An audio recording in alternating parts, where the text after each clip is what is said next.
And I'm here with Caesear Ink. Caesear Ink, yeah. Caesear Ink, you have been running, I think it was a Kickstarter last year, is that right? Or 2 years ago? So we ran our first Kickstarter, I think almost 3 years ago. 3 years, how time flies. Yeah, I know, right? And what's the output? What did you create? We made the Doomsong core book and the first adventure, which is Lord Have Mercy Upon Us.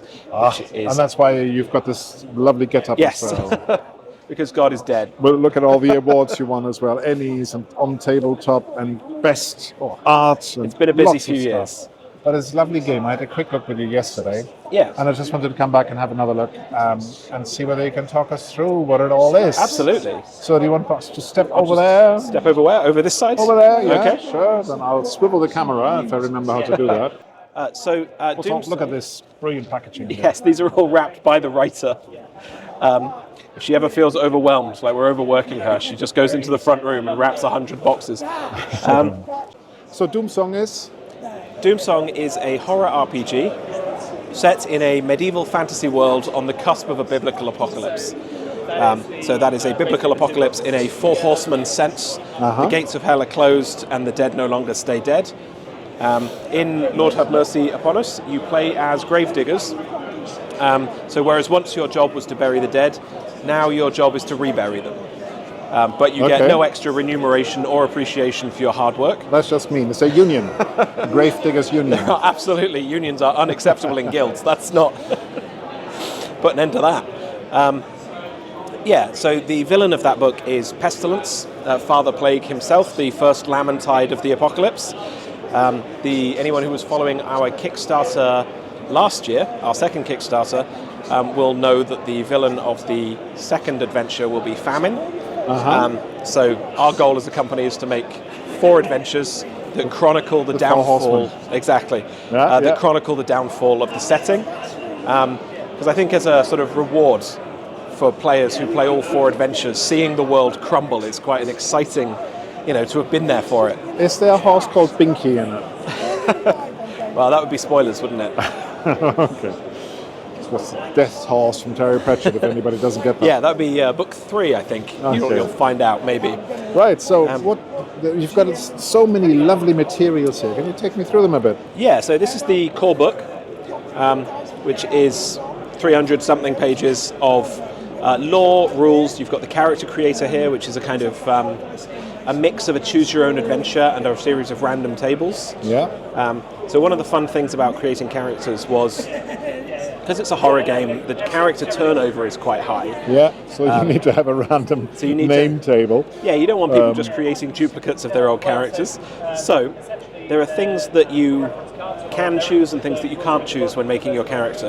So one thing none of us get to choose is how much privilege were we born with. Yeah, so your first roll is going to determine whether or not you were born in the woods, born on the streets, born to a farming family, born into the middle classes, or the wealthy elite, or on a 6 if there's something special about you. So you're not going to choose your starting place, but you are. That's a bit old schooly, isn't it? Yeah, so you are going to choose, you're going to be presented with different opportunities depending on what your starting position was. So for example, someone born in the Weald has the opportunity to become a waif, a scavenger, a brigand, or a poacher. The opportunity to become a waif. The opportunity to become a waif. Okay. Someone born privileged has the opportunity to become a scribe, a gambler, a rake, or an artist. Oh yeah, I would definitely go for rake. Very different approaches. And the random tables will sometimes they'll thrust a new opportunity onto you. Sometimes I see, and it talks you sort of through it. Gain literary trait, for example, and so talks you through the character when you go creation. through a path, you'd start at the top. You've got a bit of flavour text, then you'd gain the literate traits. You'd add that to your character sheet. Oh yeah. Under traits there, and then you'd roll on the random event table. So every life path comes with a random event. Oh, I love a good life path. So this one, it tells you which child you were. Are you the third born, the firstborn? What's your family's expectation of you? It's it's not necessarily the choice you have to make, but it's the choice that they might want you to make. Are you going to go into the priesthood? Do you join the army? And then if you aren't derailed by one of those random events, then you can choose one of the available occupations there. And there are 100 of these. And you will, each time you create a character, maybe see between 4 and 7 of them. Okay. And they sort of include becoming a witch. You can get hanged and burned. You can. I think if you roll 6 sixes in a row during character creation, you are born as the Antichrist. Can you die during character creation? Yes, you can. So one of the ways to die is to become a witch, and then once you become a witch, you're given a choice between joining the guild to seek salvation or being burned at the pyre, which isn't much of a choice. No, not really. But in our next book, we are introducing a sort of expansion to the burned at the pyre option. So you can walk away from it. Choose to be burned at the pyre rather than join the guild. You can roll on a kind of divine intervention table to see. Like, it's still going to be very likely that you were burned at the pyre, but there's a chance. A way out. Yeah, so the instances where players could die during character creation are all opt-in gambles that the player takes. But you were saying that basically the people don't stay dead. Yeah. So if you get burned at the pyre, is that the end of character creation, or can you still So it's the end of character creation. You start the process again. But, you can, but one of the fun things about the character pad is you'll notice there's like a receipt stub here at the top. Yeah. So every time you create a character, you rip it off, and you're left with a receipt stub here that'll tell me the birth name, the player, how they died, and the heresy. It's almost a little roguelike. Yeah. So you've got like a fun little list of ghosts and undead that could exist in your setting. And the other thing is, if we do get to the stage where we get around to making the death adventure, we want to turn this into a block of NPCs. So cool. if you need a random NPC in hell, you just flick through the receipt stub of the adventure pad that you've been using for your last couple of campaigns. That's a really good idea. I like that. And now you can meet some of your dead gravediggers. All right. Tell me a bit about mechanics. Is it D6? Yeah. What is it? So it's a D6 system. This is your character sheet here. You will have a bunch of traits, essentially. And your traits might be sort of burly or mathematical. Yeah. They're sort of broad and specific at the same time. We're trying to find a good balance. And the reason for that is, let's say you have a challenge. In this instance, let's say that you are trying to negotiate with a market keeper to lower the price of something. Yeah. Now, I might say that if you have the mathematical trait, then that's perfect. It's perfect for this task, so I'm going to give you a +2. So it's probably quite player-driven to say, I've got these traits. So if you don't have the mathematical trait, but let's say you're burly, you could definitely argue that being burly would help with negotiation. Intimidation. Exactly. But it's going to change the situation, change the nature of the interaction that you're having. So gear works in exactly the same way. So if you also said, well, I have a sword, I could definitely imply that, it would be a shame if something were to happen here. Yes. Then I might agree that that's a +2. The standard difficulty is a 5. So you take a dice and you roll it. Ooh, what did we get? A 1. That is a fairly classic Doomsong roll. So you add your 2, that becomes a 3, and then we look at the table here. Under. Yeah, there are 3 possible outcomes: under, equal, or over. Yeah. If you are under, that is a failure with a cost. So I'd say in this situation, the market stall owner is not going to reduce the price for you, and he's also going to alert the guards. No and. Yeah. If it was equal, I'd say he's going to lower the price, and as soon as you're gone, he's going to tell the guards. Yes, but. And if it's over, he's going to say, that's okay, yeah. He's going to feel like I've gotten away with that. Okay. There is an extra step to this. We have these cursed coins here. Yes, if I have my roll, I can say, I'm going to tempt fate, can I throw the coin? So, if you flip the Doom coin, there are 2 sides to the Doom coin. There's the heretical crest. Yeah. You can see a little flash of colour. Anywhere you see colour in the game, it means that there's magic at play. This means that one of the traitor gods is looking out for you. Need to sort of zoom in on that. Yeah, okay. So that means that I will succeed. So that means that your result is going to move 1 step towards the crest on the table. So you rolled under. So that means you're going to move from under to equal, which makes this now a success with cost. So he's still calling the guards. But so this is essentially you're pushing the roll. Exactly. But if it goes to the other side... If it goes to the skull, obviously that's where you get these results here. Yeah, so that brings you to critical failure, which I think means the guards are immediately on you in this interaction. Just because I was saying, wouldn't it be unfortunate if something happened in this negotiation?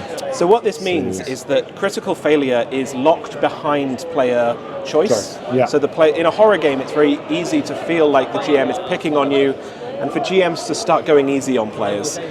So we've tried to find ways of locking that, sort of making it on the player to choose. To say, look, you can help me here. Exactly. And the other thing that the coin does is that once it's been flipped, it stays in front of the player that flipped it. Yeah, and then? And that player is doomed. So if the GM ever has to make a difficult choice, like who triggers the trap? Who do the ambushers focus on? I just have to look around the table and see who has the coin in front of them. So it doesn't matter which way it went? It doesn't matter if it was good or bad. It stays with you? It stays with you until someone else flips it. Right. At which point, so it's like a hot potato, it's a spotlight moving around the table. If you imagine a horror film, you know when you get that musical sting that tells you this person's going to get it in the neck? That's you. I like that. Someone else flips the coin. Cool. So what about this fold here? What are you hiding under the fold on the character so this sheet? is everything that you need for a social encounter. Yeah. And this is everything you need for a combat encounter. So rather than saying roll for initiative, you say unfold your sheet. Exactly. And rather than initiative, you have a series of 6 actions here. Yeah. And these range from 1 to 6. And at the start of a fight, you set your action dice. So I might say, I need to draw my weapon. Yeah. And I'm going to make a standard attack, which is a 4. Okay. A monster. Let's grab a monster here. We've got the Anguinid, a kind of ceiling-dwelling crocodile creature. Upside down, yeah. Ceiling dwelling, makes sense. From the ceiling. So they can set their dice to a 3, a 4, or a 6. I'm going to say they're going to set it to a 3. And then we would go through combat. So we would say... What happens on 1? What happens on 1? We draw our weapons. What happens on 2? So in this situation, I would have been better off, I think, going for a light strike, because I want to get in before him. And this means that your slow creatures, like a sort of ogre-sized monster, can sort of attack on a 6 really slowly and clumsily. Whereas the sort of a quick wolf sort of sniping at you from the bushes can go on a 2 before you've even properly had a chance to go. Cool. It also means that if the GM is ever running something like a handful of smaller creatures, instead of them having to logic out what the creatures do, they can just take a handful of dice and randomize it and say, that's what these creatures are doing this turn. Cool. I like that because I play a lot of Forbidden Lands, for example, where monsters have a random attack table. So you as a GM, you don't decide which attack they use. You roll a d6 and say, okay, that's what they're doing this turn. And it means you can sort of program personality into the creatures without having the GM to kind of think, what would a spider do in this? What's the spider's motivation, right? You can have, all the spiders. Has the spider had breakfast today? Yeah, exactly. The spiders sort of maybe just randomly decide to scutter slightly out of sight because they're sort of feeling nervous, and it means everything sort of has a little built-in AI that the GM can just lean on if they need it. They can, in a one-on-one sort of combat, decide to pick the most tactical options so that the creatures are sort of posing a real challenge. But they can also just randomly generate what they do. Like it. What about the cards? What are the cards about? Are they from a later Kickstarter or something? No, the cards are from the first Kickstarter. And what they are is they are reference cards. So one of the things that we think is really important with accessories is that we think accessories should take the load off the GM rather than putting more load on the GM. And so every time you ask your players to perform a check, like a navigate check if they want to explore the world around them, a commune check if they're trying to speak to the dark gods, if they've just lovely foil covered here. If they've just lost a fight with a shinies, look at the shinies here.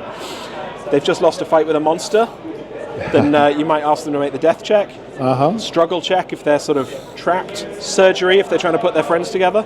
And what this means is, instead of your players saying, oh, how do I do that? I can just leave this deck of cards in front of them and they can handle their own checks. And then you see, for instance, a death check works like that. Yeah, so Yeah, this is the cool. same table that we saw before, except we've auto-filled in the results. So rather than being success with cost, success, You've got it as we've mechanicalized them. death, dying, hold out, not today, and heroic. What does it say? Recovery, I believe. Recovery? No, so something else. Heroic effort. Heroic effort. You jump back onto your feet. You jump back to your feet. Cool. On a critical success. So you also showed me the map the other day. Yeah. Do you want to grab the map for a moment? Grab a and map. then you. It's just amazing how much stuff you've got in this game to talk about. Yeah, it's actually. a real and stuff in the sense of Stoff in German is cloth map. cloth map. Having the privilege of playtesting with all of the all of the fancy accoutrements is very, very exciting. The map is of the adventure. It is a sandbox survival adventure where you start at the guild hall and your players will choose a location to investigate. They will make navigate checks, get lost, fight a monster on the way, arrive at a location, and then in the adventure book, every location is a 2-page spread. So if we look at D4 here, we can see the Pillory Cliffs here. And this is just a simple 2-page spread scene that your players will explore. You've got the scene description on it, you've got details on it, like scene details, and then you've got and then more in-depth event encounters. Yeah. What could happen here? Every time you see sort of in the overview page, every time you see something written in all caps, that means it's a header on the opposite page. Yeah. So we know dangers, and then it's something that the players can drill down into and explore more of. And through exploring these little two-page scenes, the players can start to uncover the mystery of the setting, how the setting came to be, cool. and how to undermine Father Plague, who is the lord of the setting. Which essentially, Father Plague is this campaign's He's nemesis. the villain. He's Pestilence himself. Yeah, you were saying. First Lamantide of the Apocalypse. Yeah, cool. Yeah, and if I wanted to get into this game, what would I need? You would need the core book. That is it. That's everything you need.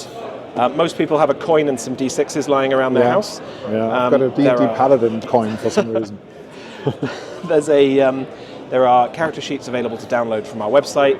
There's also free starter adventures. There's actually a free demo available. I think if you find our Kickstarter, it has a free playable demo with a sort of streamlined version of the rules in it. Yeah. So there's an online character creator, so you can actually have a play around with that character creator. Yeah. Now, if I find it, I'll put a link under the video. I think it's on our website under downloads.